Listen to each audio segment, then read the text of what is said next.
तो friends, video में हम बात करेंगे इलाहाबाद हाईकोर्ट भर्ती। जैसे कि बहुत तेज़ी से पढ़ाई कर रहे हैं बच्चे, अभी एग्ज़ाम होने की डेट आने ही वाली है, बस एग्ज़ाम हो ही जाएगा नवंबर में। ऐसी बहुत सारी बातें चल रही हैं।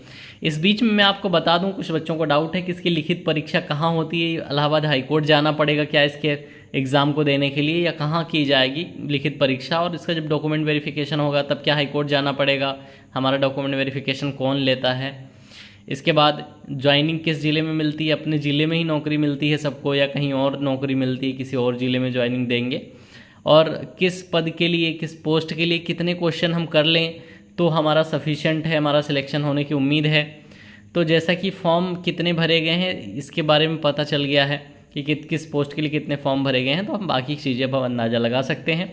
चैनल पे पहली बार आ रहे हो और इस एग्ज़ाम की तैयारी कर रहे हो तो चैनल को सब्सक्राइब जरूर कर लो, क्योंकि जितनी भी महत्वपूर्ण जानकारी इस एग्ज़ाम से जुड़ी हुई है पिछली 3 वैकेंसीज से मैं इस चैनल पे आपको दे रहा हूँ।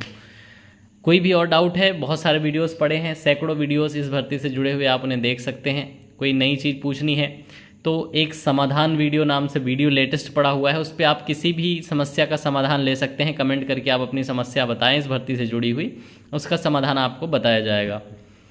अब यहाँ पे सबसे पहली बात कि लिखित परीक्षा कहाँ होगी, तो ये आपकी लिखित परीक्षा का जो पहला स्टेज है, ठीक है, इसका जो पहला स्टेज होता है वो मोस्ट प्रोबेबली अगर आप किसी बड़े डिस्ट्रिक्ट में हों तो आपके डिस्ट्रिक्ट में ही ले लिया जाएगा। ठीक है, पहला स्टेज अगर आप किसी बड़े डिस्ट्रिक्ट में हैं जहाँ सेंटर बनते हैं एग्ज़ाम के, तो आपका वहीं हो जाएगा। जैसे आप कानपुर में रहते हैं, लखनऊ में रहते हैं, आप बरेली में, मुरादाबाद में या किसी और बड़े शहर में रहते हैं, तो वहीं पे आपका एक सब स्टेज 1 का एग्ज़ाम हो जाएगा।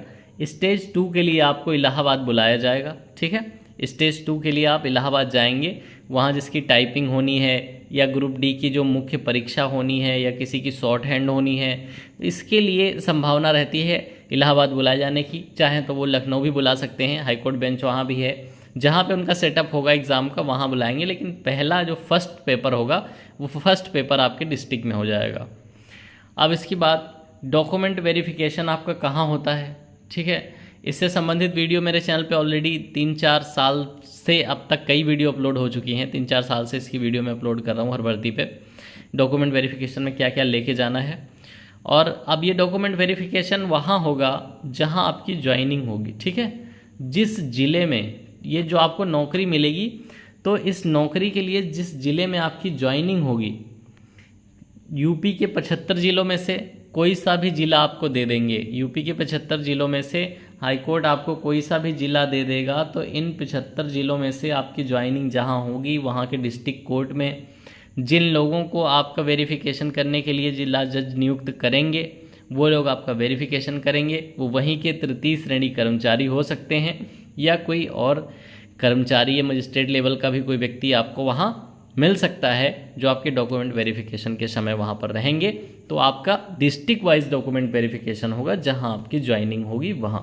ठीक है, अब ये वाला डाउट आपका दूर हो गया। इसके बाद किस ज़िले में ज्वाइनिंग होगी, तो मैंने बता दिया कि यूपी के 75 ज़िलों में से ज्वाइनिंग कहीं भी हो सकती है, लेकिन अपने ज़िले में भी हो सकती है। ये बात आपको ध्यान में रखनी है कि आपकी ज्वाइनिंग अपने खुद के ज़िले में भी हो सकती है, इसमें कोई रिस्ट्रिक्शन नहीं है, डिस्ट्रिक्ट में नहीं होगी। ठीक है, तो अगर आपके अच्छे मार्क्स बहुत अच्छे हैं और आपके डिस्ट्रिक्ट में जगह भी खाली हैं, तो बहुत ज़्यादा संभावना है कि आपको अपने डिस्ट्रिक्ट में ही ज्वाइनिंग मिल जाएगी।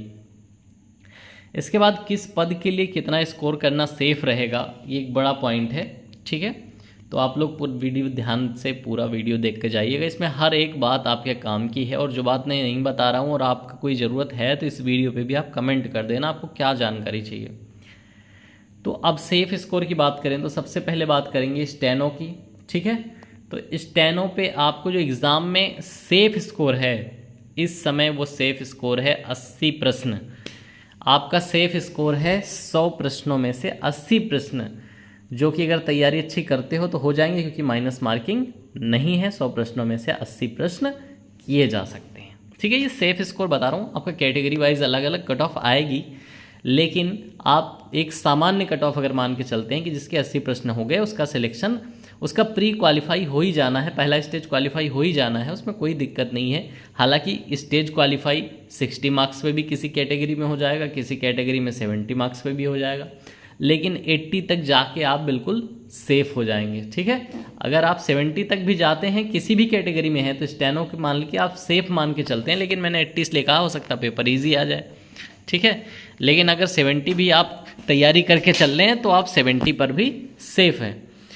इसके बाद स्टेनो के बाद बात कर लेते हैं हम ग्रुप सी जूनियर असिस्टेंट की। ठीक है, JA यानी जूनियर असिस्टेंट की बात कर लें तो यहाँ पर भी आपको 80 मार्क्स लाने ही पड़ेंगे। ठीक है, अगर आप जनरल से आते हैं तो आपको 80 लाने ही पड़ेंगे, किसी और कैटेगरी से आते हैं तब भी आप 70 तक का स्कोर जरूर करें, क्योंकि टाइपिंग में आपको 50 में से 50 तो पूरे नहीं मिल लेंगे, 2-4 नंबर कम मिल जाएंगे।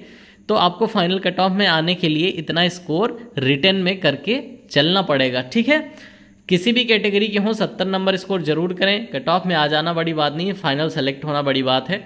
और अगर जनरल में है तो 80 से कम स्कोर करके आपका कट ऑफ में आना बहुत मुश्किल हो जाएगा प्रीवियस ईयर कट ऑफ्स और कंपटीशन को देखते हुए।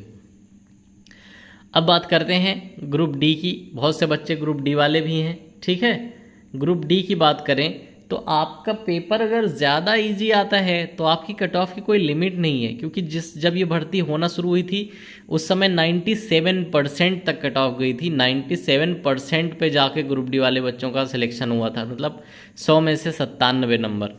लेकिन अगर पेपर थोड़ा ठीक ठाक लेवल का आता है तो आप मान के चलिए 85 से 90 के बीच जो बच्चे होंगे, 85 से 90 के बीच, वो जो है दूसरे स्टेज के लिए आराम से चले जाएंगे और दूसरे स्टेज में भी इतना ही स्कोर करेंगे, तब जाके फाइनल सिलेक्शन आपका होगा।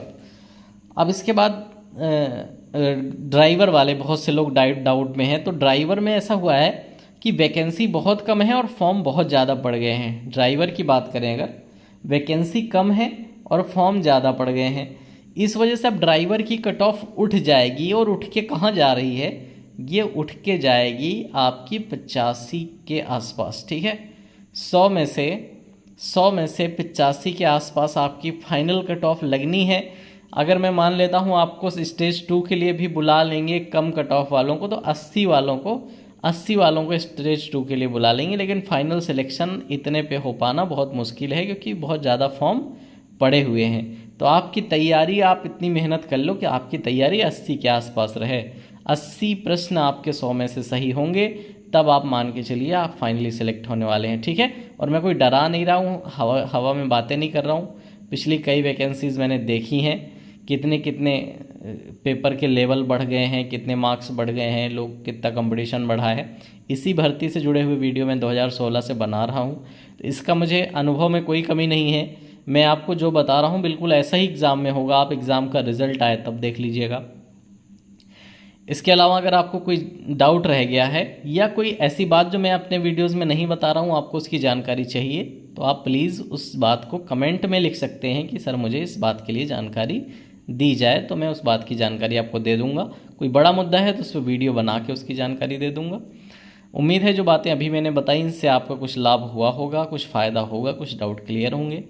आप सभी अगर चैनल पर पहली बार आए हैं तो सब्सक्राइब करके ज़रूर जाइएगा। Thank you for watching this video.